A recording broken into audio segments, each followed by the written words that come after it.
Aí. Alô? Agora tá tudo ok, tudo ótimo, tá? Está bem nítido. Alô, Brasília? Isso. Tá ligado aqui? Tá, né? Tá. Está bem nítido Não agora. ouvimos.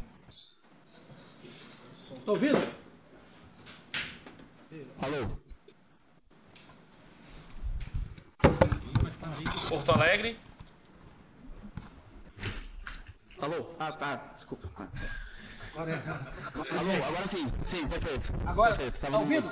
Tá. Porto Alegre, sessão Ouvindo, judiciária. Perfeitamente, bem? ouvindo. Tudo já. Ótimo. Então vamos começar a audiência. Você pode chamar Vamos lá. a senhora Dilma Rousseff, ex-presidente da República, Perfeito. para servir como testemunha? Perfeito. Tá.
Levanta o celular e levantar um pouco. Não, mas se levantar, vir direto neles. Eu botei pra baixo. Agora Se levantar, vai vir direto neles. acho que não.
Deixa eu terminar isso.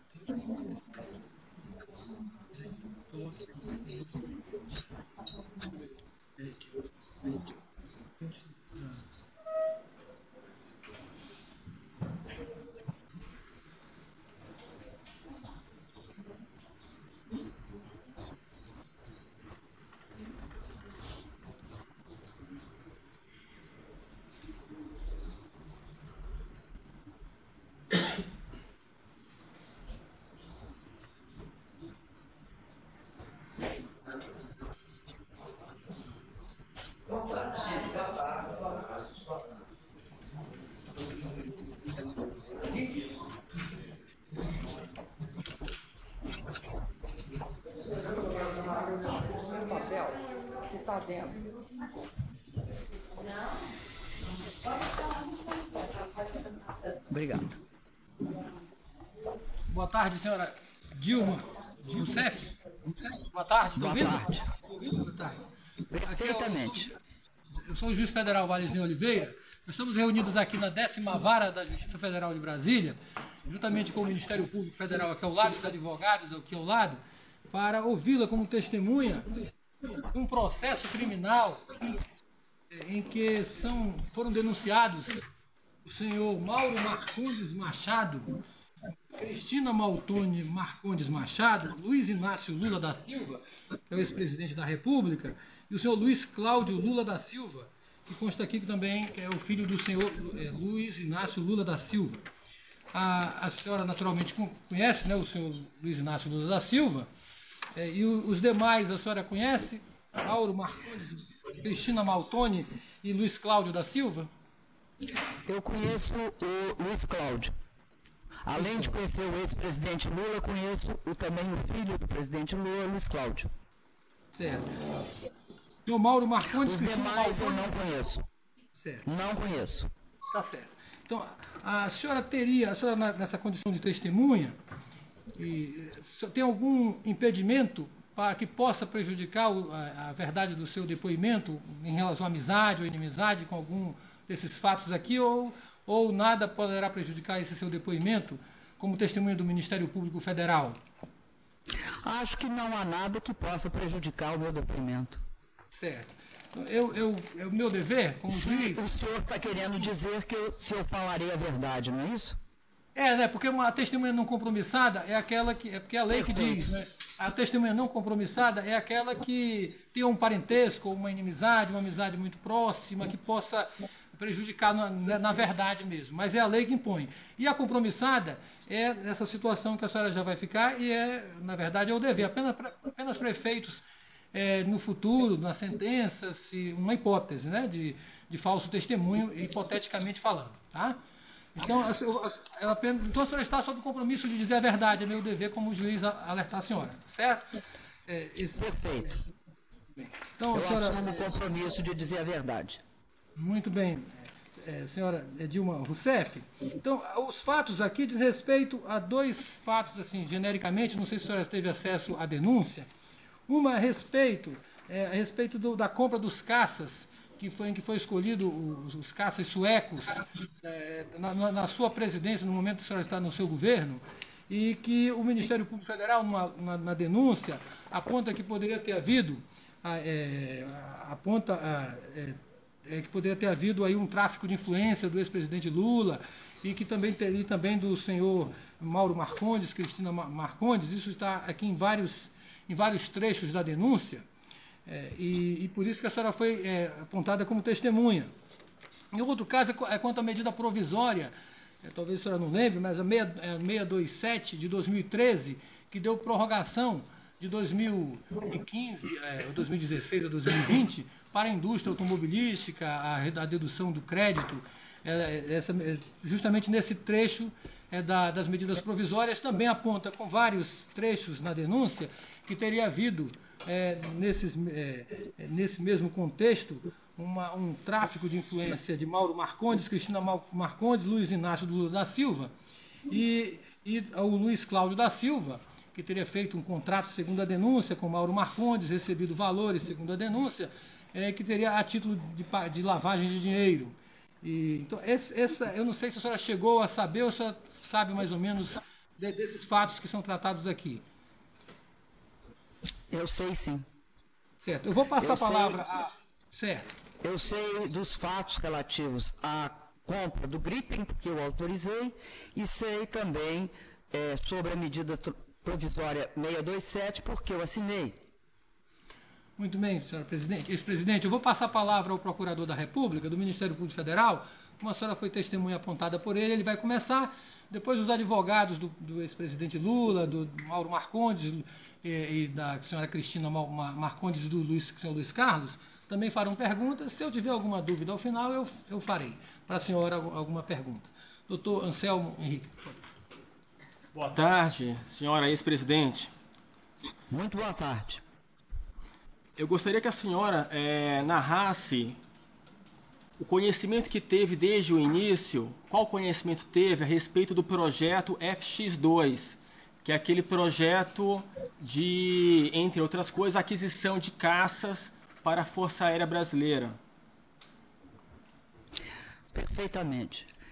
Eu não vou narrar os fatos anteriores, porque a decisão de comprar caças e de depois, posteriormente, que se transformou numa decisão também de produzi-los, ela vem desde a época, se eu não me engano, do governo Fernando Henrique Cardoso. Eu vou me restringir ao que ocorreu durante o meu governo.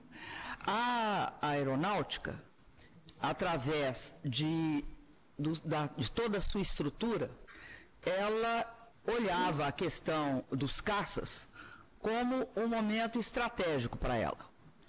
E, durante muito tempo, ela vinha estudando esse processo. Houve um processo seletivo e se acabou desaguando em 3 hipóteses: a compra de aviões dos Estados Unidos, a compra de aviões da França ou a compra do avião sueco. Quais eram os critérios que foram colocados na mesa pelos estudos da aeronáutica, bastante complexos, que envolveu uma avaliação muito extensa, porque implicava em avaliar 3 critérios. Primeiro critério era o critério propriamente da substituição dos caças e do melhor caça a ser comprado. Então tinha um critério do valor da compra. O segundo critério era o valor da manutenção dos referidos caças. E um terceiro critério que interessava, sobretudo, a aeronáutica, era a questão da transferência de tecnologia. Cada um desses 3 que já estavam pré-selecionados, no momento anterior, eles envolviam uma discussão sobre essas 3 características, além de, obviamente, de toda a parte tecnológica, de toda a parte da atualidade desses caças, no sentido de substituir os Mirage, porque se tratava do vencimento dos prazos dos Mirages, o que, caso não se tomasse a decisão, colocaria o Brasil com um problema de cobertura em toda a sua seu território, na medida que esses caças eram fundamentais também para a questão da proteção do espaço aéreo. Então, a aeronáutica fez os estudos. Esses estudos nós acompanhamos. Eles implicavam em avaliações várias. No caso dos Estados Unidos, o que acontece? Os Estados Unidos é o maior consumidor de jatos de última geração do mundo. Por quê? Porque são uma grande potência mundial e, portanto, consomem muito mais caças do que qualquer outro país do mundo. Assim sendo, os caças tinham um preço bastante acessível. A manutenção também era acessível. Tinha um problema quase intransponível inicialmente, que se mostrou inteiramente intransponível na sequência. Qual é o problema? O problema é que não basta alguém da administração dos Estados Unidos assinar qualquer compromisso de compra de caça. Por que não basta? Não basta o presidente ou o vice-presidente assinarem, alguém da administração. É necessário que, para transferência de tecnologia, sobretudo de tecnologia militar, haja uma decisão do parlamento, do Congresso americano, melhor dizendo. Isso significaria que qualquer compra seria só observada a posteriori. E não se tinha notícia de nenhuma transferência de tecnologia de acordo com a aeronáutica, de nenhuma acordo de transferência de tecnologia militar aprovado pelo Congresso americano por razões óbvias. Trata-se de tecnologia militar. Então, este aspecto pesava contra os FX americanos. Só que isso foi totalmente ficando cada vez mais claro ao longo do processo, que começa em 2011, se aprofunda em 2012 e converge para uma decisão em 2013. Já a questão do Rafale, do avião francês, o preço não era tão discrepante do americano. Era um pouco maior. Eles transferiam tecnologia, era um atrativo. Mas qual era o problema do Rafale? O problema do Rafale é que o custo de manutenção do Rafale era extremamente elevado, que, aliás, é uma estratégia de muitas empresas ou de muitas ofertas internacionais. Você baixa o preço de venda e eleva o preço de manutenção. Mas eles aceitavam a transferência de tecnologia. Então, em relação ao FX dos Estados Unidos, eles tinham uma vantagem. Porque para nós, esta questão da transferência de tecnologia para a aeronáutica, para a engenharia aeronáutica brasileira, que aí não é a Força Aérea apenas, é a Embraer também, era estratégica para o país, porque trata-se da indústria militar. O que atraiu e o que leva essa definição muito favorável da aeronáutica para o Gripen? O que leva ela? Leva várias coisas. O preço era bastante mais competitivo do que, por exemplo, o francês, muito próximo dos Estados Unidos, operação muito mais acessível também. E tinha uma vantagem na questão da transferência de tecnologia. Não só se daria transferência de tecnologia, mas o que atraiu, sobretudo, a engenharia aeronáutica brasileira e, sobretudo, tanto a Força Aérea Brasileira, quanto na persuasão da Força Aérea Brasileira, no Senado, em todas as instâncias que ia, era o fato que nós seríamos parceiros no desenvolvimento tecnológico e não meramente receptores de tecnologia. O que leva a decisão desembocar no Gripen é justamente esse fato, que era que nós iríamos não só ser parceiros, mas nós iríamos participar do desenvolvimento do projeto com a engenharia nacional, obviamente. Importa aqui destacar que o que permite o Brasil participar de desenvolvimento de tecnologia aeronáutica é o fato de nós termos um acúmulo, tanto por conta da Embraer, como por conta da aeronáutica nas suas relações com a Embraer. É o caso do KC, por exemplo, que é o maior avião a jato de transporte de carga. Então, nos interessava, neste processo, tornar o Brasil um país bastante relevante no que se refere à indústria militar. Porque a indústria militar no mundo, ela tem uma capacidade de gerar valor para o país que domina essa tecnologia bastante significativa.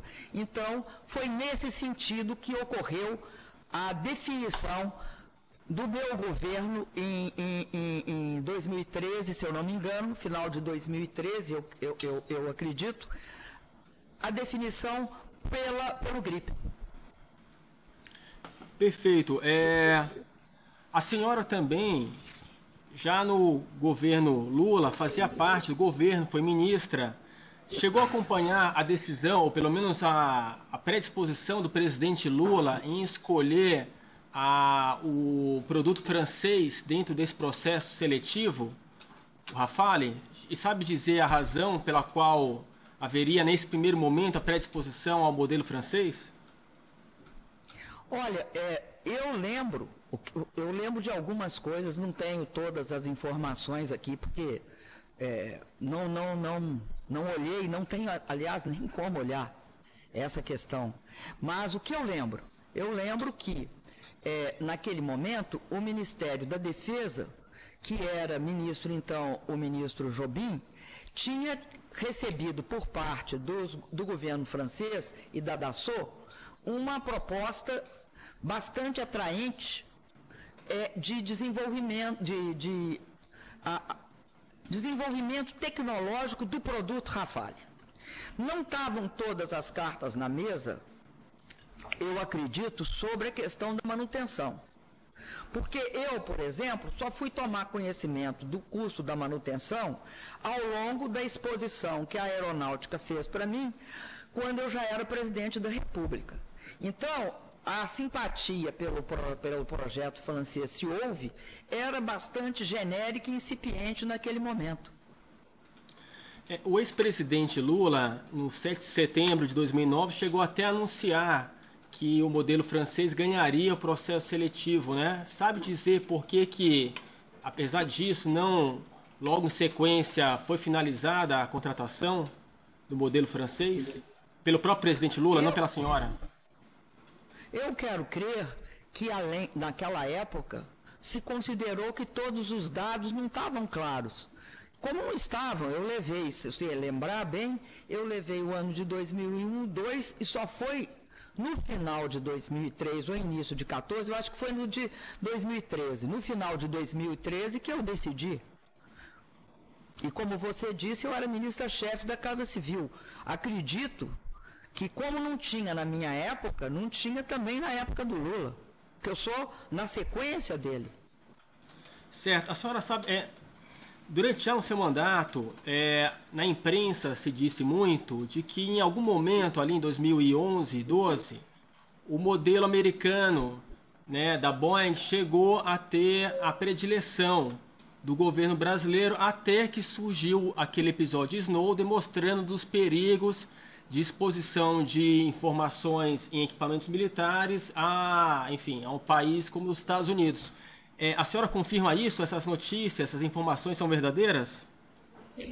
Olha, eu vou repetir. O modelo americano é interessantíssimo.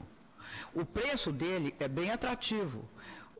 Talvez a coisa mais próxima de transformar um caça em mercadoria é o fato que os Estados Unidos utilizam muito caças. Então, o senhor há de convir comigo que eles têm uma escala de produção bastante favorável a eles. O grande problema dos Estados Unidos consistiu, e foi essa barreira, porque o governo americano vinha dizendo, não, nós assinamos, nós assumimos. Acontece que não adianta a boa vontade, né, do governante, nem do presidente Obama, nem do vice-presidente Biden. O que adianta é o seguinte, qual é o processo decisório? Como é que um país fica dependendo da decisão de um Congresso que tem conotações políticas? E, obviamente, a transferência de tecnologia militar é uma transferência muito, muito delicada. Agora, eu queria dizer que no caso do grampo do Snowden, não só no governo brasileiro, né, mas também na Petrobras e também no caso da própria Alemanha, aliás, o Brasil e a Alemanha entraram juntos na questão dessa discussão na ONU. Nós entramos fazendo a denúncia, exigindo um processo de acompanhamento, o Brasil e a Alemanha. Praticamente eu e a chanceler Angela Merkel. Esse processo não é um processo que leva, quero te dizer isso, não me parecia que a administração Obama, e até hoje eu já dei várias declarações a esse respeito nos jornais, tivesse diretamente envolvida. Ou seja, fosse a responsável pelos grampos. E nem sei se controlavam os grampos. Até porque, eu não sei se o senhor sabe, mas esta questão de uma espécie de complexo de inteligência militar, nem é militar, de inteligência em geral, que a NSA, que é a Agência Nacional de Segurança Americana, ela construiu, ela tem a ver com fatos logo após o 11 de setembro. Isso tem uma ampla bibliografia a esse respeito. Quando eu tratei desse assunto, se eu não me engano, foi numa reunião do G20 em São Petersburgo, eu não lembro o ano preciso, com o presidente Obama, ele se comprometeu a tomar todas as medidas para, primeiro, que era o que a gente exigia, foi amplamente noticiado na época, impedir que isso acontecesse, tornasse acontecer. 2, dissesse para nós o que era que tinha sido vazado. Aí, na sequência, ele não completou, ele não conseguiu resolver esse problema, tanto é que eu adiei a viagem. Mas, posteriormente, em 2015, eu fui para os Estados Unidos. Não era uma questão que levaria a uma volta atrás em qualquer definição de política ou de compra e venda. Não era aí. Né? Não acho que era esse o objetivo do Grampo. O Grampo tinha um objetivo claro, era o pré-sal. Certo. Então, eu acho que me desculpa, mas eu acho essa uma visão um tanto ou quanto simples das relações entre países. Certo. Voltando ao tema aqui dos caças, na transição do governo Lula para o seu governo, o ex-presidente Lula chegou a passar para a senhora as impressões que tinha sobre esse processo de seleção, os prós e contras de cada projeto, de cada opção. Ele chegou a passar para a senhora nessa transição? Olha, a única coisa que ele me disse foi que ele não decidiria a respeito, que ficaria a decisão para mim. O presidente Lula, nessa questão das relações comigo, tanto na transição como pós-transição, foi extremamente respeitoso no que se refere à minha condição de presidente, substituindo como presidente. Certo. O ex-presidente Lula chegou a intermediar algum contato da senhora, ou o Instituto Lula, no caso, algum contato da senhora com Stefan Löfven, o líder do partido democrata sueco, sindical, democrata sueco, hoje primeiro-ministro da Suécia? Ele chegou naquele momento, 2013, a intermediar ou tentar intermediar, ele ou o Instituto Lula, esse contato da senhora com Stefan? Olha, nem o presidente Lula, nem tampouco o Instituto Lula. Aliás, o Instituto Lula, eu poucas relações tive com eles. A minha relação sempre foi com o ex-presidente Lula. O presidente Lula não só jamais intermediou qualquer situação desse tipo comigo, nem quando eu era chefe da Casa Civil, da Presidência da República, ele interferia em decisões que diziam a respeito à minha área de atuação. Certo. E não nessa só viagem, como presidente. A senhora foi ao funeral de Nelson Mandela? Fui. A senhora encontrou lá no funeral Stefan Löfven? Eu posso relatar rapidamente a viagem à África do Sul. Nessa viagem na África do Sul, para o funeral do ex-presidente Mandela, eu convidei o presidente Lula, o presidente Fernando Henrique Cardoso, o presidente Collor e o presidente Sarney.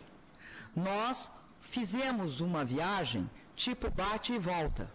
Eram os 4 presidentes e eu. Essa viagem foi uma viagem bastante, eu não vou chamar tumultuada, mas era uma viagem com uma logística lá na África do Sul extremamente complexa. Por quê? Não só porque chovia, mas porque estavam todos os chefes de Estado e de governo do mundo presentes naquela circunstância. Então, como é que foi a viagem? Nós fomos juntos, entramos juntos, os 4, o presidente Lula, o presidente Fernando Henrique, o presidente Collor e o presidente Sarney, foram colocados juntos num determinado lugar onde ficavam ex-presidentes.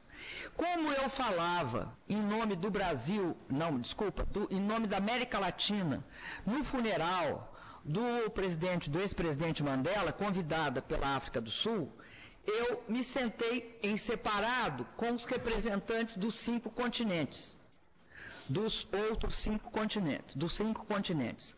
Então, neste momento, eu fiquei, neste período todo, aguardando a minha hora de falar, enquanto eles estavam em outro, bem em frente, porque era um estádio de futebol, tinha muita gente. A partir do momento em que acabou o encontro, eu me dirigi fui levada, né, pelo protocolo da África do Sul para o lugar onde estariam os 4 presidentes. A partir daí, nós entramos num carro e nos dirigimos para o aeroporto, momento em que voltamos para o Brasil. Esta foi a viagem. Então, era absolutamente impossível ter encontro com quem quer que seja. Não houve esse encontro. Não consta de nenhuma... garanto que não consta de nenhuma agenda de ninguém esse encontro. E estavam presentes, vou repetir, não era só eu e o presidente Lula, era eu, o presidente Lula, presidente Fernando Henrique Cardoso, presidente Collor e presidente Sarney. Conforme a imprensa noticiou amplamente, pelo fato de ser bastante interessante o Brasil ter sido capaz de comparecer a um evento que tinha uma presença internacional massiva, com os 5 últimos presidentes juntos, né? E esses presidentes mostrarem ao mundo que tinham uma unidade em relação àquele evento que era a morte do ex-presidente Mandela. Então, para ficar claro, a senhora não conversou nesse momento com Stefan Lofgren? Não só não estive, como ninguém esteve. Uhum. Certo. A senhora teve acesso a alguma... O que eu estou tentando mostrar é que sequer tempo físico houve. Uhum. A senhora teve... E ninguém nos pediu também. Certo. Outra pergunta, então, para a senhora. Senhora ex-presidente Dilma, a senhora teve acesso a alguma carta assinada por Mauro Marcondes ou por Marcos Wallenberg, diretor da SAAB, apresentando a proposta da SAAB?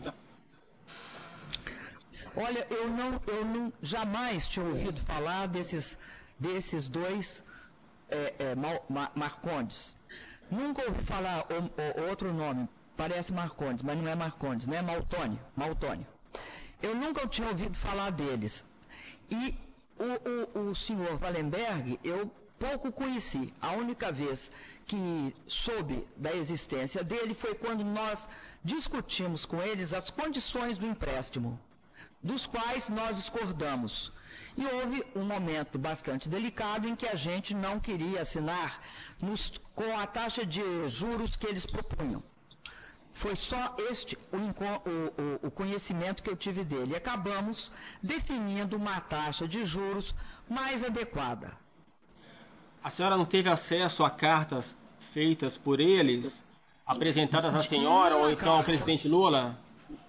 Nunca eu recebi carta de ninguém sobre este assunto ou qualquer outro que dissesse respeito à compra dos Gripen. Certo. A senhora sabia que a SAAB, dentro do seu projeto, da sua, digamos assim, da sua oferta, né, colocou também projetos em São Bernardo do Campo como atrativo para a proposta dela em face das demais? A senhora sabia desse fato? Chegou a se atentar para isso? Não tive conhecimento desse fato. E quero te dizer que ele era irrelevante. Uhum. Certo. Sobre o outro tema que objeta a ação penal, a MP 627. Essa MP, ela tinha diversos temas, diversas, digamos assim, normas ali colocadas de origem tributária, de conteúdo tributário. E na tramitação que houve no Congresso Nacional, entre aspas, alguns jabutis acabaram sendo introduzidos. Um deles no artigo que era 100, depois virou 102 da MP, o senhor ex-deputado federal Eduardo Cunha colocou uma norma relativa à prorrogação até 2020 de incentivos fiscais decorrentes da apuração do crédito presumido definido na Lei 9823, beneficiando algumas montadoras. Esse dispositivo não constava na MP que a senhora apresentou ao Congresso Nacional e decorreu de emenda ali colocada. A senhora se recorda desse fato? Eu me recordo da MP 627, que depois virou a lei de conversão, que eu não lembro o número, mas eu me recordo dela perfeitamente, vou explicar para o senhor por quê. Porque ali nós temos uma pré-estreia do que veio a ser conhecido depois, denominado pela imprensa como pautas-bomba. Então, eu vou explicar em que consistiam as pautas-bombas. Nós mandamos uma MP ao Congresso. Qual era o objetivo dessa MP? Resolver alguns problemas de não pagamentos de impostos relativos a algumas ações. Então, era uma MP que era para aumentar impostos. Basicamente, para tributar os lucros obtidos no exterior por empresas brasileiras internacionalizadas. Lá quando a MP sai do Palácio e vai para o Congresso, ela recebe, ela recebe uma razoável quantidade de emendas. Em que consistiam essas emendas? Ao invés de aumentar a arrecadação, por que elas são a pré-estreia da pauta-bomba? Porque elas reduziam a arrecadação. Quais eram estas medidas? Não foi pura e simplesmente a prorrogação. Eu vou chegar na prorrogação para a indústria automobilística de benefícios fiscais. Mas era um elenco de medidas que tinham um objetivo claro: beneficiar segmentos que ia desde a OAB pedindo isenção para escritório de advocacia, que impactariam significativamente no erário, assim como os advogados, me desculpem, mas foi isso que aconteceu. Assim como também outras medidas, se eu não me engano, em relação a planos de saúde, que a própria imprensa da época, ela dizia que era que tinha maior impacto, em torno de 2 bilhões, que eram multas sobre os planos de saúde, que era para criar um teto. Também a prorrogação do refis da crise. O que acontecia? E esta medida de prorrogação para a indústria automobilística até 2020. É bom lembrar que nós estamos em 2013, esta medida ia vencer em 2015 e eles pediam para prorrogar de 15 para 20. Nós tínhamos mais ou menos, eram várias medidas, 10 delas eram extremamente importantes, com impacto direto sobre a arrecadação. E repito, elas, até hoje, eu lembro perfeitamente disso, porque foi o início do processo de uso de aprovação de medidas no parlamento para comprometer a viabilidade do governo. Bom, nós, quando constatamos que no Congresso, isso que o senhor chamou de jabutis, e aí eu explico, jabuti é porque ou o jabuti está na árvore, ou é por enchente ou mão de gente. Como não havia enchente no Congresso, era por mão de gente. O jabuti deriva desta expressão, que se eu não me engano é nordestina, é do Nordeste. E nós soubemos, e nós avaliamos, porque o governo faz uma avaliação política das medidas. Nós avaliamos o seguinte: era extremamente complexo. Por quê? Porque foi aprovado por unanimidade, foi aprovado por todos os partidos em votação simbólica. Portanto, esse conjunto de medidas, eles eram de grande impacto político para o governo. Quando eu procedi aos vetos, a observação feita por jornais da época, é possível pesquisar e olhar isso, dizia o seguinte: a presidente rompeu com sua base. Então, eu vou explicar por que nós não vetamos a medida relativa aos benefícios fiscais prorrogados até 2020 do setor automobilístico. Nós catalogamos, naquela época, as medidas em três tipos. Medida, aquelas que a gente queria aprovar, que aumentavam a arrecadação, né? As que nós tínhamos mandado. E as que afetavam ela eram muito importantes. Por exemplo, tinha um dos jabutis, versava a respeito de que o pagamento de impostos das empresas no exterior só vigiria a partir da lei, da votação da lei. E, portanto, nós perderíamos todos os processos em curso. Não era retroativo, os em curso. Isso nós vetamos no plano de saúde, nós vetamos uma série de medidas. Por quê? Porque elas tinham um impacto arrecadatório. O que acontece na hora da indústria automobilística? A indústria automobilística, eu não sei se é do conhecimento geral, mas ela é tida... Por que se tem uma atenção para a indústria automobilística? Porque ela é tida como a indústria das indústrias. O que significa isso? Significa que ela produz na cadeia efeitos para trás e efeitos para frente. Quais são os para trás? Indústria eletromecânica, a eletroeletrônica, a indústria de tintas, né? A química, a indústria da borracha, ela, enfim, e a de autopeças, ela tem esse efeito para trás. E tem um efeito para frente, ela produz efeitos na tributação, ou seja, no recolhimento para os estados de pedágio, rodovias, ela produz efeitos nas concessionárias, ela produz efeitos em toda a linha sequente na indústria de petróleo e gás, pela compra, ela é uma das maiores demandadoras de petróleo, né? Não é no Brasil só, no mundo inteiro. Então, ela é uma indústria que a gente olha com cuidado. Bom, o que acontecia com esses benefícios fiscais? Eles foram introduzidos pelo governo Fernando Henrique Cardoso. Quando chegou no Lula, o Lula prorrogou.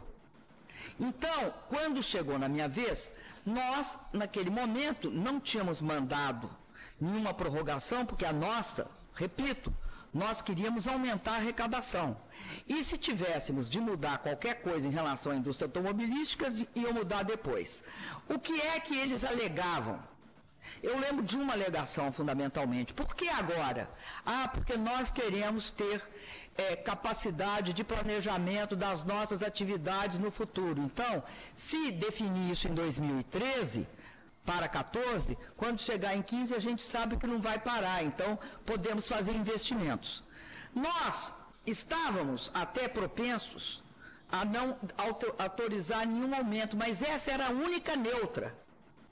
Obviamente, apesar da gente ter brigado com muita gente, não podíamos brigar com todos. E essa era a mais neutra, que menos impacto produzia. E a gente resolveu não mexer em algo que estava dando certo em andamento. Essas foram as razões que nos levaram a não vetar. Não que não tivesse nos meus vetos nenhum risco. Vou explicar por quê. Até o meu governo, nenhum presidente teve os seus vetos analisados pelo Congresso. Em nenhuma circunstância, veto do ex-presidente Lula, veto do ex-presidente Fernando Henrique Cardoso, foi levado ao Congresso e votado. Nunca. Neste momento, que é o momento que começa todo o processo de desestabilização do meu governo, neste momento começa uma discussão no parlamento que os vetos teriam de ser analisados pelo Congresso, os vetos presidenciais. Isso também provocava que nós brigássemos por algo que ficasse mais claro os efeitos sobre a arrecadação. Ao contrário do que chamaram pedaladas fiscais, o governo não fazia pedaladas fiscais, o governo tentava reconstruir a sua base fiscal, o que era impedido pelo senhor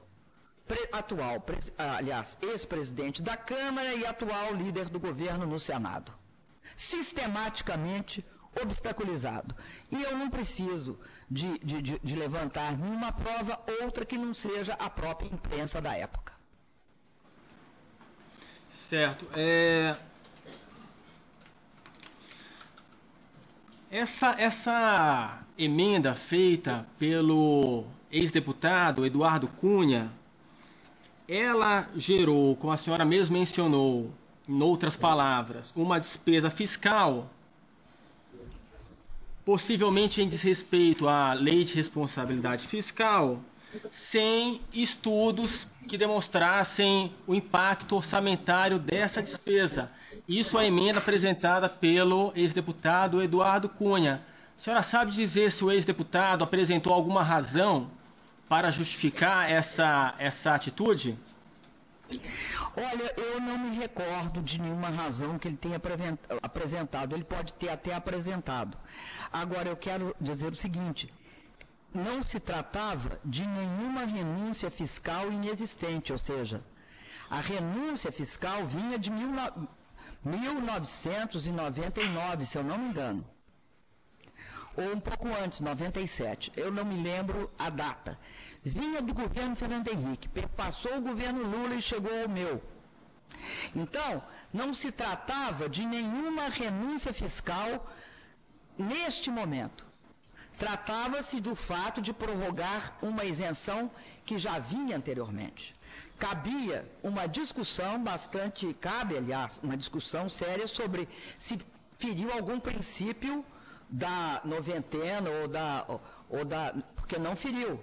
Não havia arrecadação derivada desta medida. Não havia, tratava-se de uma prorrogação.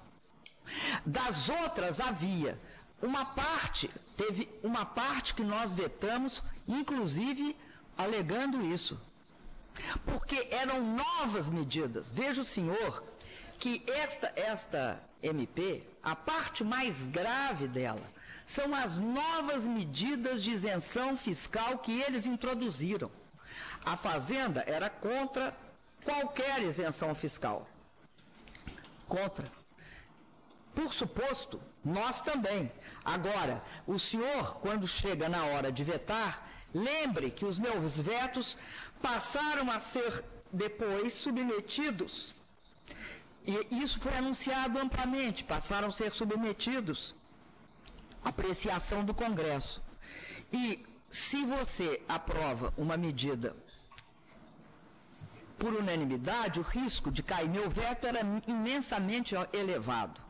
Então, nós equilibramos, nós vimos aquilo que cabia vetar e aquilo que não cabia vetar.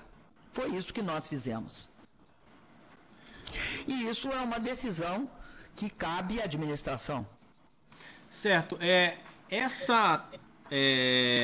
Esse benefício fiscal que foi originado da MP 471 de 2009, tinha um prazo de 2010 a 15, ela esgotava em 2015. Então, em 1999, senhor. Bom, 1999. esse prazo final era 2015, então o impacto que ele poderia gerar orçamentário era de 2015 para frente, até 2020, né? Não houve ou não houve algum estudo, especialmente do Ministério da Fazenda ou de quem quer que seja, sobre esse impacto orçamentário posterior a 2015 até 2020? Olha, o MIDIC sempre fazia nessas questões uma manifestação bem clara a favor das isenções fiscais. essa é a contradição, vamos dizer assim, virtuosa do governo. Tem uma área que é a favor do benefício fiscal, a outra é contra. Então, é desse conflito que se chega a uma posição e da avaliação dos efeitos políticos do veto. Mas houve algum estudo do Ministério da Fazenda a respeito disso, que desse suporte, ou do próprio Congresso Nacional? Olha, a Fazenda ia dentro do Congresso e negociava os processos. Alguns ela negociava, outros ela perdia. Neste aspecto, eu não sei responder para o senhor se ela fez uma análise específica sobre esse assunto, mas ela já tinha feito, porque já tinha sido prorrogado.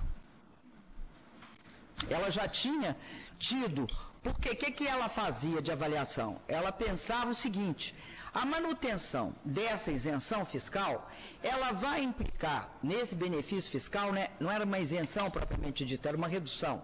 Ela vai implicar no aumento da arrecadação, porque isso vai aumentar a produção. Por isso que eu falei da indústria das indústrias. Para trás e para frente, eu vou ampliar minha arrecadação, porque eles vão comprar mais borracha, tinta, vou ter uma maior demanda sobre a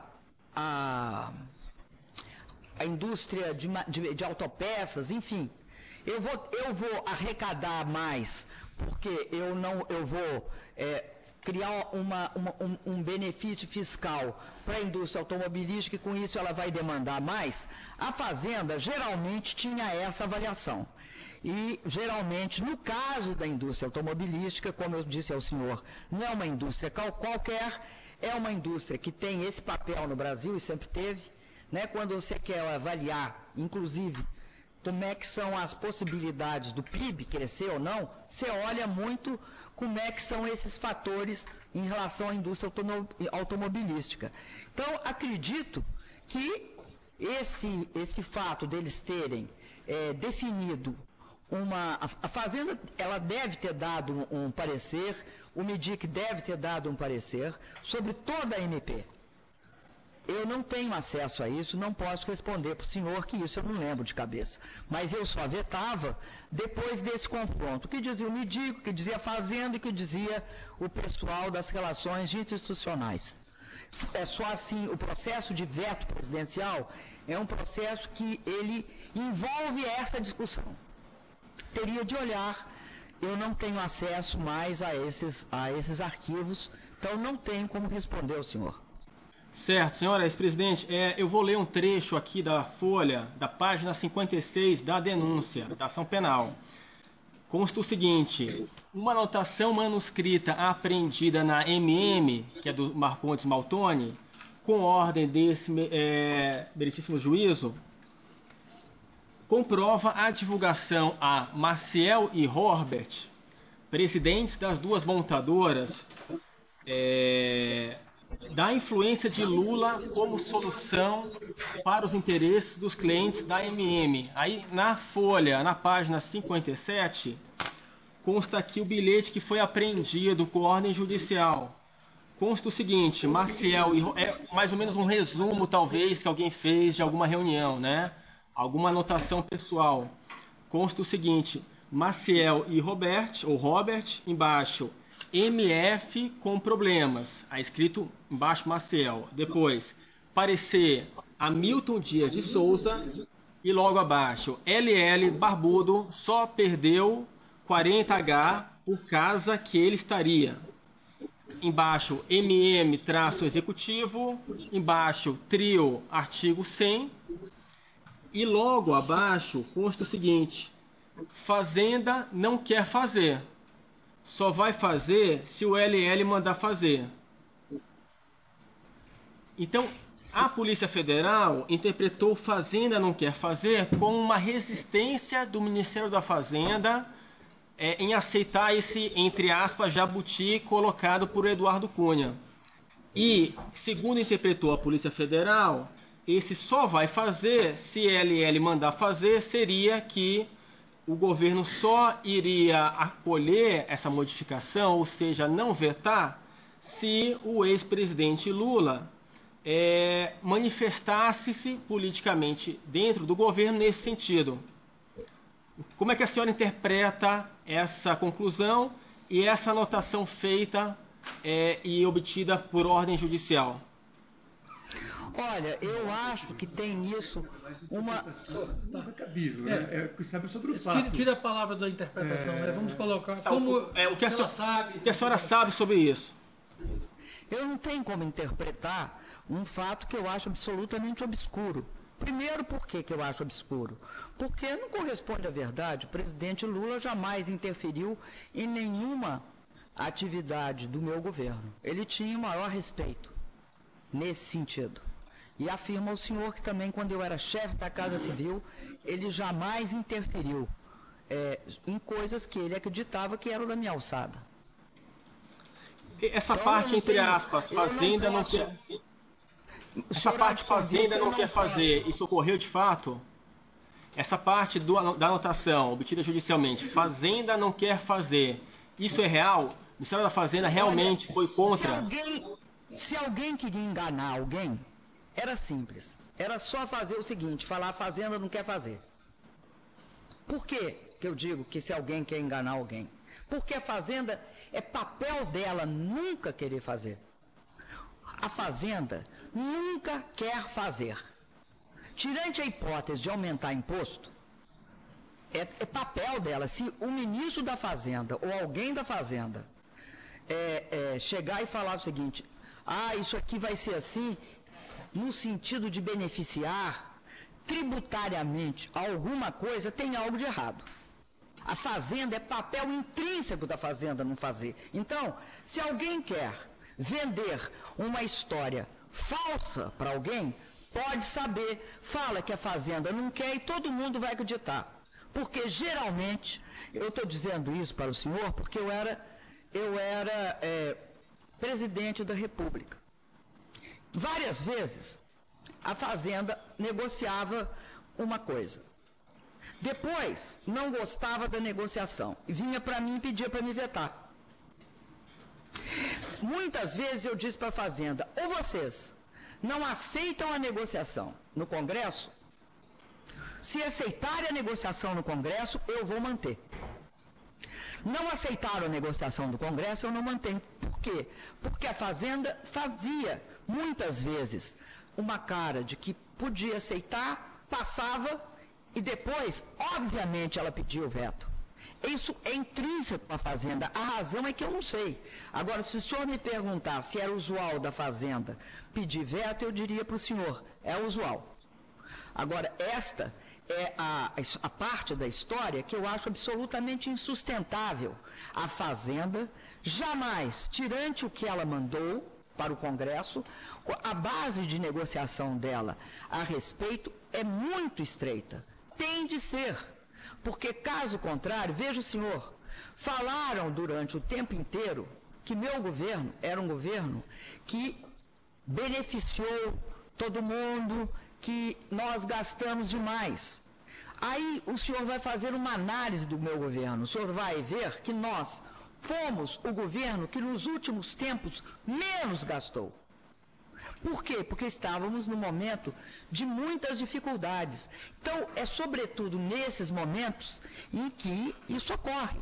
Agora, eu quero reafirmar aqui, o presidente Lula jamais me pediu coisa alguma e não acredito, até porque isso é bastante cifrado, né? Não tenho como avaliar tudo o que é dito neste bilhete. Agora, eu digo para o senhor, falar que a Fazenda não quer fazer é chover no molhado. Certo. A senhora sabe dizer se a Casa Civil, no caso a subchefia de assuntos governamentais, fez alguma nota técnica em favor do veto desse dispositivo que fazia a prorrogação do benefício fiscal até 2020? Olha, se fez, não chegou até mim. Eu, pelo menos, não me recordo disso. Agora, certo. Eu quero dizer para o senhor uma coisa. Quando eu vetei, as matérias que eu vetei, eu quero aqui que até conste isso. A observação, se eu não me engano, ou foi da Folha ou foi do Valor. ou da folha ou do valor. Foi o seguinte: a presidenta rompeu com a sua base aliada. Por quê? Nós tivemos um nível de veto bastante amplo. Então, não é possível o senhor vetar tudo que vem do Congresso. Algumas coisas há que aceitar, porque há uma relação entre poderes.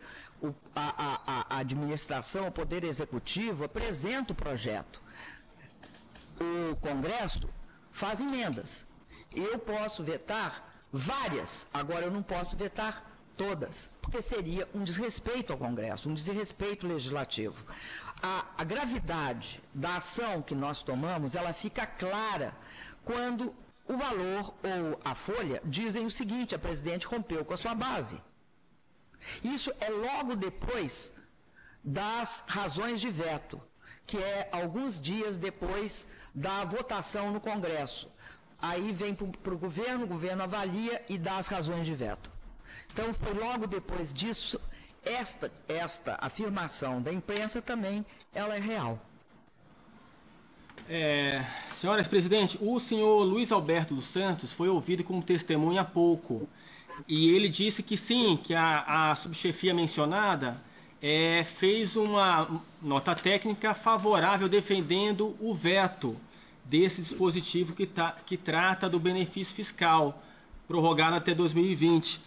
Minha pergunta é o seguinte: por que mesmo com essa manifestação da área técnica da Casa Civil, mesmo não havendo urgência nessa prorrogação, porque o prazo ia até 2015, porque mesmo essa norma violando a lei de responsabilidade fiscal, porque não estava acompanhada de todos os estudos, e mesmo havendo uma possível violação da sua meta de superávit primário, por que mesmo assim a senhora não vetou este dispositivo? Eu só vou fazer uma observação. A senhora falou há pouco que não chegou ao seu conhecimento esse veto, não é isso?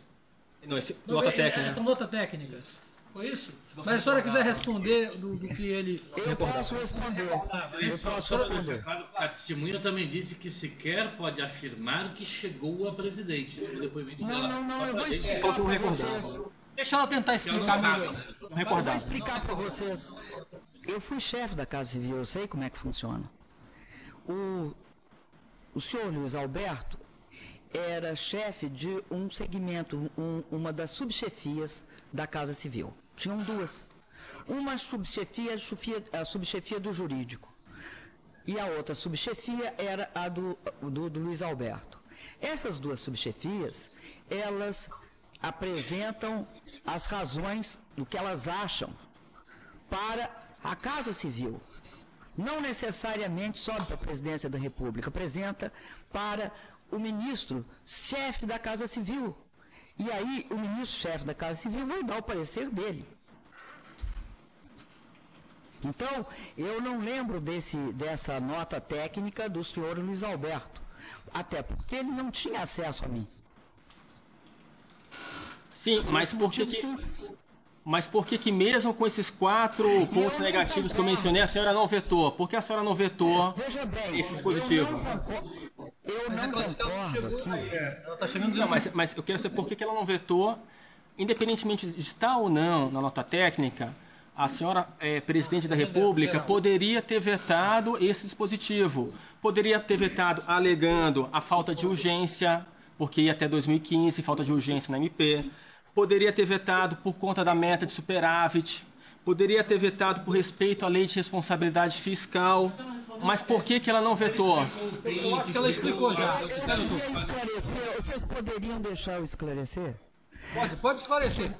Ela quer responder a sua pergunta. Exatamente, pode deixar. Me desculpa, mas tem perguntas que são absurdas. A meta do superávit é anual. Justamente pelo senhor dizer que a meta do superávit estava violada, eu não sei como.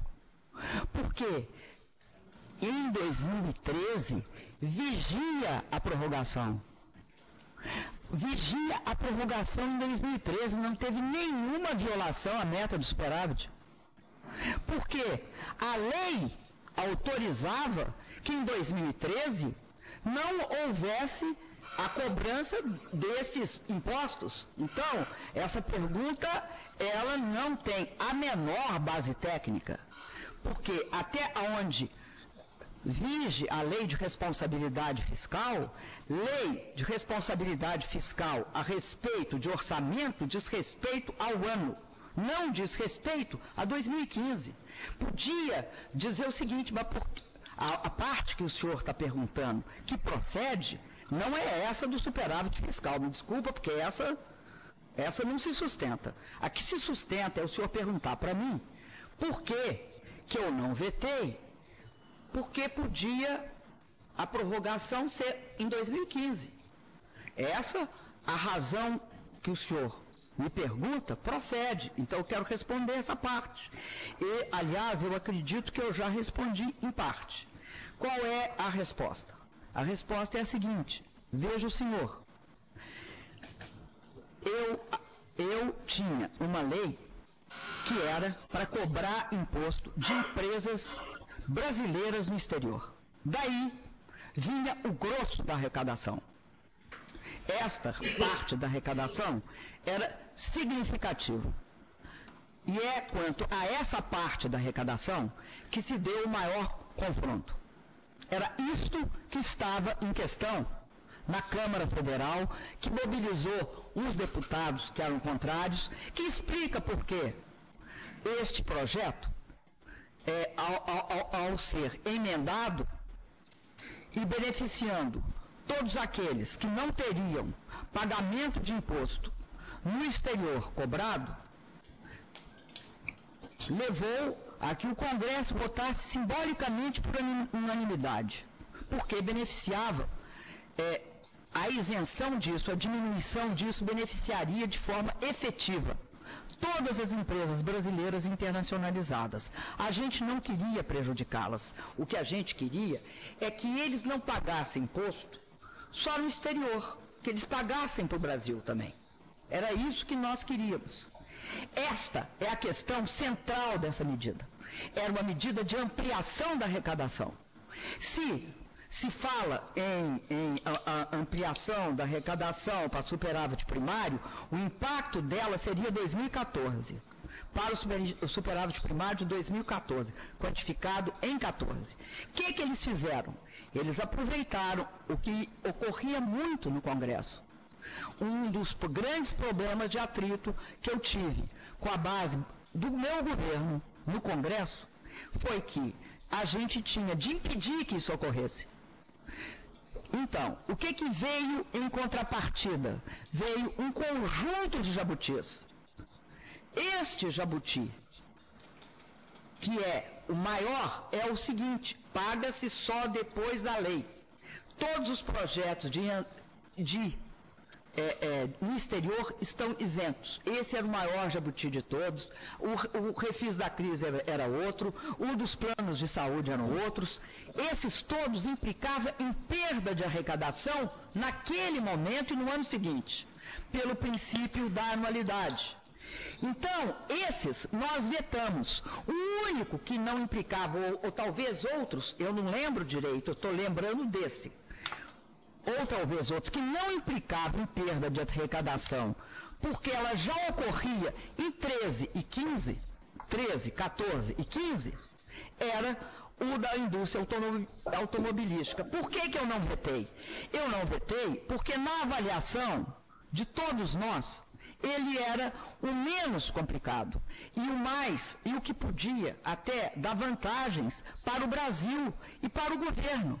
Para o Brasil, por quê? Ampliaria a capacidade e a expansão da indústria automobilística, impactando em outras indústrias, tais como, vou repetir, metalmecânica, eletroeletrônica, borracha, química, siderúrgica, de um lado para trás, para frente, petróleo e gás, todas as concessionárias, enfim, todo o processo de comercialização de automóveis, de distribuição de gasolina e de infraestrutura rodoviária. Então, nós olhamos neste momento e pensamos o seguinte: Por que eu lembro disso? Vou repetir por que eu lembro disso. Porque esta medida provisória é a pré-estreia da pauta-bomba. É aí que começa o processo que vai levar esse país à situação que está. Que é, quando a gente precisa de diminuir a pressão fiscal, eles aumentam a pressão fiscal. Eu tenho de lidar com o Congresso que eu só dei meu voto. Agora, o Congresso é o Congresso que existe no Brasil. Então, eu não podia ignorar o fato que eu ia fazer um elenco de vetos extremamente significativo. E esta medida era uma medida, do ponto de vista de arrecadação, neutra, não tinha impacto imediato.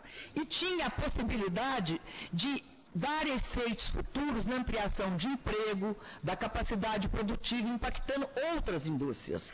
Por que eu não vetei? É por isso. Eu não vetei por essa razão. Se a Fazenda pediu veto, outro não pediu, e a Casa Civil se pronunciou, todos se pronunciavam. Agora, a avaliação eu fazia também, é bom saber, com o pessoal das relações institucionais.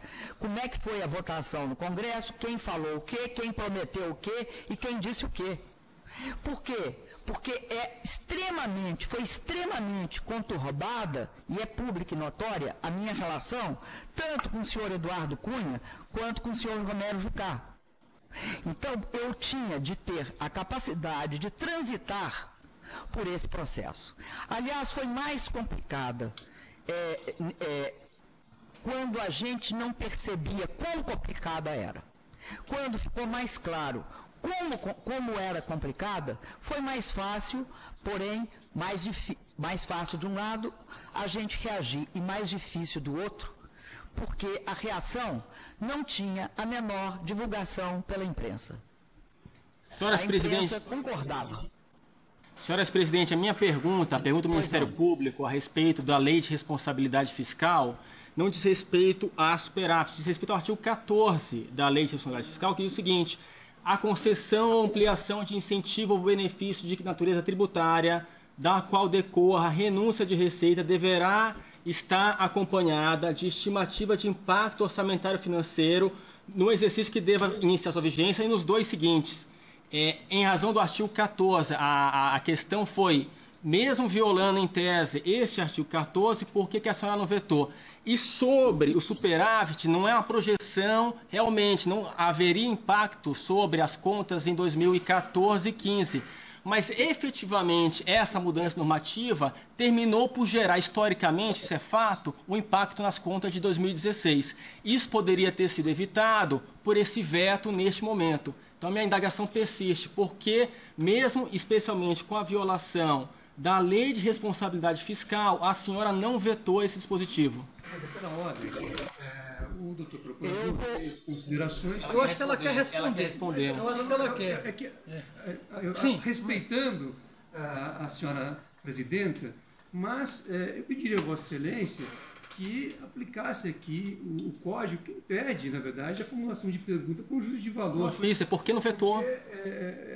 Veja bem, se ela disse que ela não conhecia, está prejudicada a pergunta. Não, mas ela não conheceu a nota técnica. A nota técnica. A lei não podia desconhecer. Mas a lei fala do ano. O ano de vigência. Eu acho que ela respondeu. Os dois seguintes. Vamos deixá-la para falar. Mas é mais do que isso, Excelência. Eu só queria que eu fosse. Vamos ver se ela quer responder. Se ela quiser responder. A senhora quiser responder sucintamente, como eu estou assim, aceitando um pouco as objeções da defesa aqui, no sentido de que ele colocou, citou o artigo de lei, o Ministério Público e tal, e colocou quase que um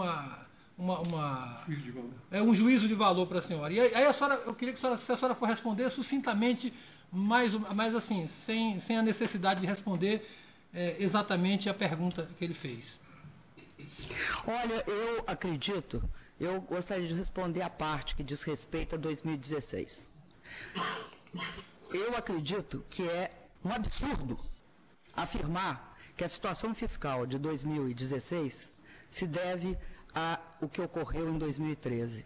A situação fiscal em 2016 se deve a tudo que aconteceu em 2015, em que tem alguns processos de aumento, inclusive da própria Previdência Social, que levou a um processo sem solução para o país.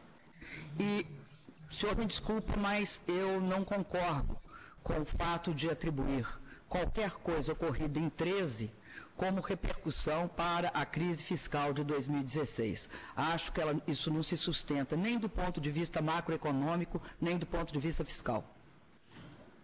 Senhora presidente, eu não tenho mais perguntas e agradeço por seu depoimento.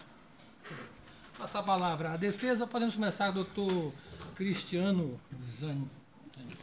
Boa tarde, senhora presidenta. Esse aqui. Agora vai ser...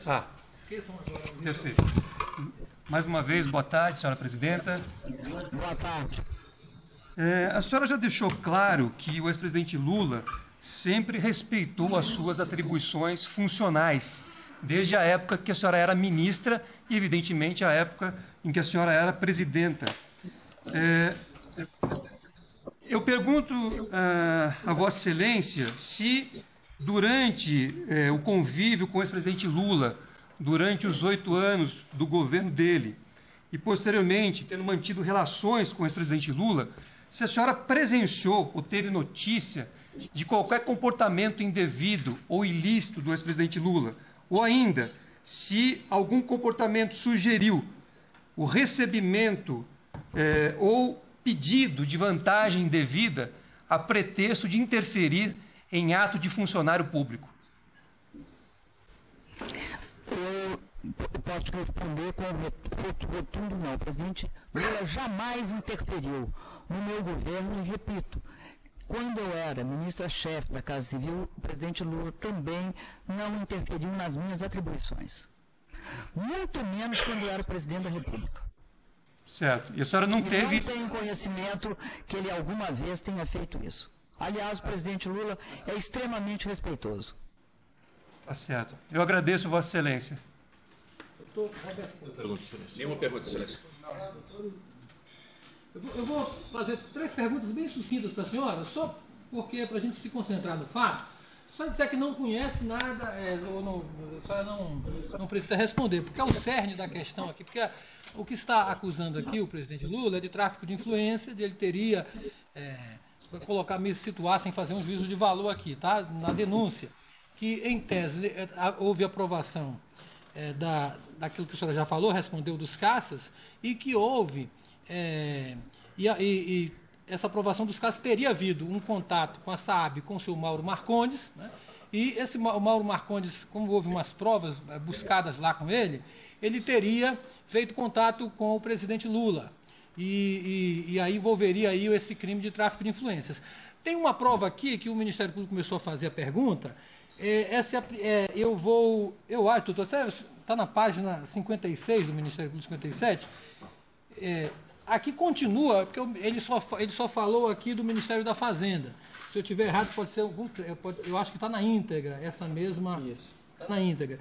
Aqui, esse documento que foi juntado pela Polícia Federal, que foi avaliado por perícia, esse documento diz aqui o seguinte: a Fazenda não quer fazer, como a senhora já respondeu, que a Fazenda nunca quer fazer, e aqui... Isso é sobre o artigo 100, que é o artigo 102 dessa renúncia fiscal da CAOA, que é uma empresa interessada, uma empresa, acho que é da Fiat, né, doutor? E a CAOA e Robert Maciel, que seria, no caso, o Robert seria o da Mitsubishi.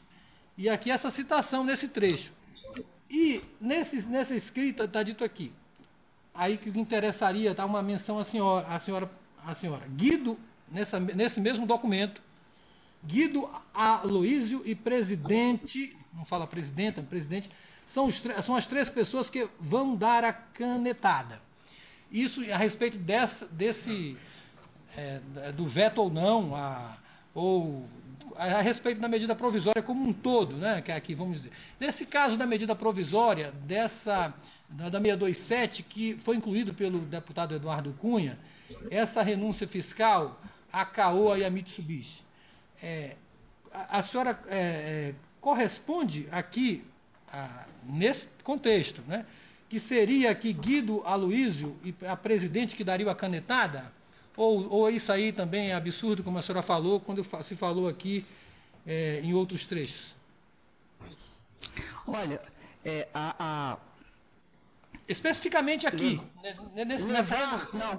em qualquer caso, levar a presidente as razões de veto é assim: você pega a área técnica, manda para todos os ministérios envolvidos o parecer, para dar parecer.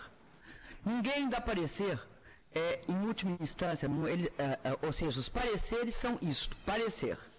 Então, se passa o parecer, vai para as áreas técnicas, não necessariamente para o ministro. Aí chega o ministro remete para o governo. O governo recebe na Casa Civil e a discussão é entre a presidência, a Casa Civil e o subchefe da chefia jurídica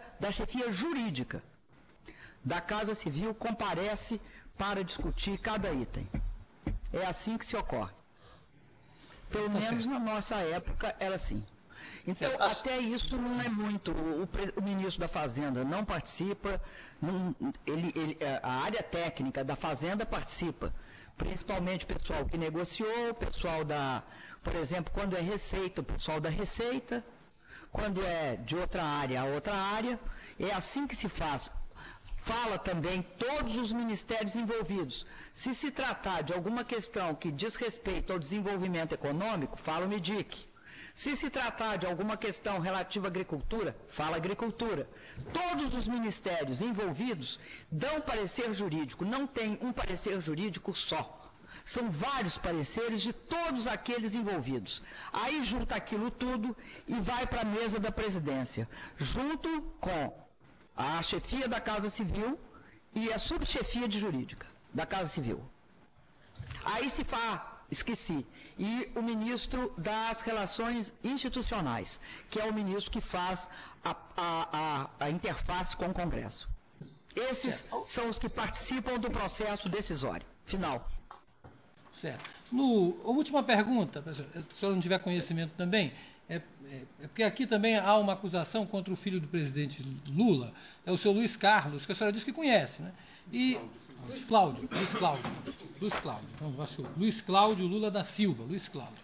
E aqui a menção na denúncia de que ele teria feito um contrato justamente com o Mauro Marcondes, Cristina Maltoni, a MM, nesse período, e que ele teria, segundo a denúncia, recebido valores que chegou em torno de 2 milhões e 500 mil, de 26 de junho de 2014, num contrato para marketing esportivo e tal, e justamente essa acusação de lavagem de dinheiro que não teria sido esse contrato, até março de 2015.